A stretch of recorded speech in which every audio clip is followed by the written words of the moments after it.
So this is a yogic breathing technique that focuses on three-part breathing. So we're going to go through each part separately and then we'll link them all together. The point and the reason that we're talking about Dirgha Breath today is because Dirgha Breath is really great for stimulating the vagus nerve, and the vagus nerve controls a lot of the neurotransmitters that are going between our gut and our brain to our gut, and the vagus nerve is sort of the pathway that those take. So when we stimulate the vagus nerve, we can also stimulate the parasympathetic nervous response, which is our rest and digest. So we're making a better environment for our digestive system to really get what it needs out of the food and the nourishment that we're giving the body. Right? When we're stressed, the body's just trying to dump nutrients and get everything out. So we're trying to do the opposite of that, right? When we're eating, we're wanting to fuel ourselves and fuel our body. And so when we're going through our day-to-day and, we need to have lunch, right? We haven't eaten in a while, but we're still working. So we're going to have lunch at our desk, or we're going to have lunch while walking. We're putting ourselves in a situation where we're eating in a mode of stress and we're not really focusing on what we're eating, we're not focusing on what we're doing in the moment, and we aren't giving ourselves the best opportunity to digest our food well. And when we don't digest our food well, what happens, right? We get gas, we might get loose stool, we might not feel so well, we might not feel as energized from our food as we could. We might also afterwards feel fairly sluggish. Maybe we eat too much because we're not paying attention, and so that just puts a lot of extra strain on our body that just doesn't need to be there. So with this Dirgha Breath, we're going to come back to our center. We're going to give our body and ourselves the chance that we need to fuel in a way that works for us. So let's begin. But find a comfortable seat. You want to make sure that the hips are going to be over the knees. So I'm sitting on a bolster here, but you can use a cushion, a block, a chair, whatever works for you today. And we'll begin by bringing the shoulders over the hips, crown of the head over the shoulders, creating one straight line to better allow the breath to flow. You can bring the hands to the thighs or the knees and take a soft gaze a few feet in front of you, or you can close your eyes. We'll just begin to check in with the breath. Just notice where we're at today. Notice the speed of the breath. Maybe we're breathing very quickly, maybe we're breathing more slowly today. And check in with the quality of the breath. Is our breath shallow? Does it feel like there are places where it's running smoothly, or maybe some places where it's getting a little stuck, maybe feeling a little crunched? Without changing anything, we're just checking in, we're just noticing. Right, so we're going to remove any judgments about our breathing and just cultivate that witness where we can just observe.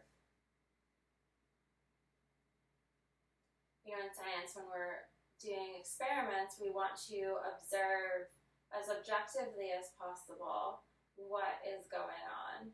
And it's the same thing with the breath here. We're just going to observe and just witness what happens.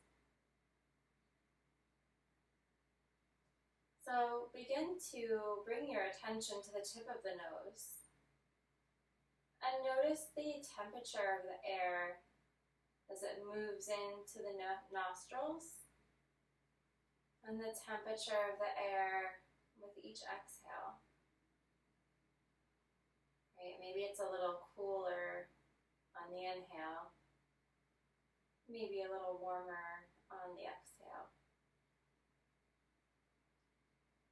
And we'll begin to follow the breath through the nostrils, and down the throat, into the chest, maybe even into the belly. And follow the breath as you exhale.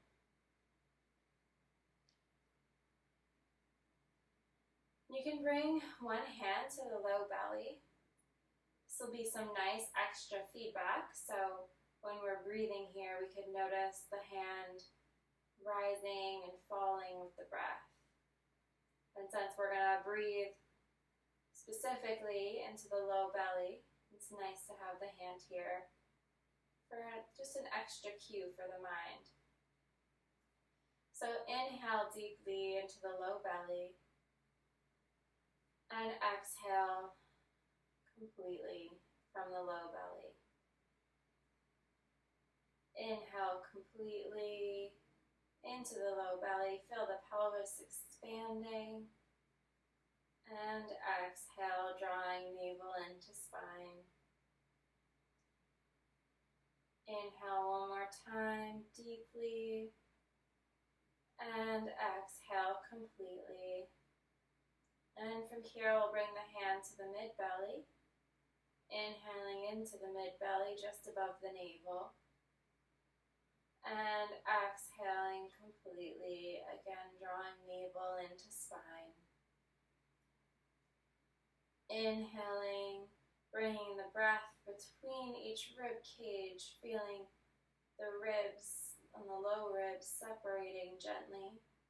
And exhale, notice as they contract together. Inhale deeply and exhale completely. And then bring the hand up to the chest. We'll inhale into the space between the collarbones. And exhale from the collarbones. Inhale deeply between the collarbones. Notice as you inhale, the collarbones expand. And as you exhale, maybe they move back together just a little bit. One more time, inhale deeply. And exhale completely. Now we're going to connect these three parts of the breath here. So you can either bring one hand to the low belly, one hand to the mid belly, or if you feel comfortable, you can bring your hands to the thighs or the knees. And begin breathing deeply into the low belly, up into the mid belly, and sipping the air, filling completely through the collarbones. And then exhaling from the collarbones, mid-belly, low belly. Inhale, expanding, low belly, mid-belly, collarbones. Feel the space between the ribs expanding as you inhale. And exhale, collarbones, mid-belly, low belly. One more time. Inhaling, low belly, mid-belly, collarbones. Exhaling, collarbones, mid-belly, low belly. Nice. Now inhale deeply. Open mouth, exhale, let it all go. Return to a normal breath. And take a moment here to check in. Notice if anything's shifted just from the beginning of this short practice until now. And maybe yes, and maybe no. And either way is okay. And either way, you likely feel a little more relaxed at this time. Maybe a little more grounded here in your body in this moment. And what we've definitely done is stimulated that vagus nerve. And so we've started to activate the parasympathetic nerve response. So if we were going to go sit down for a meal, now would be the perfect time.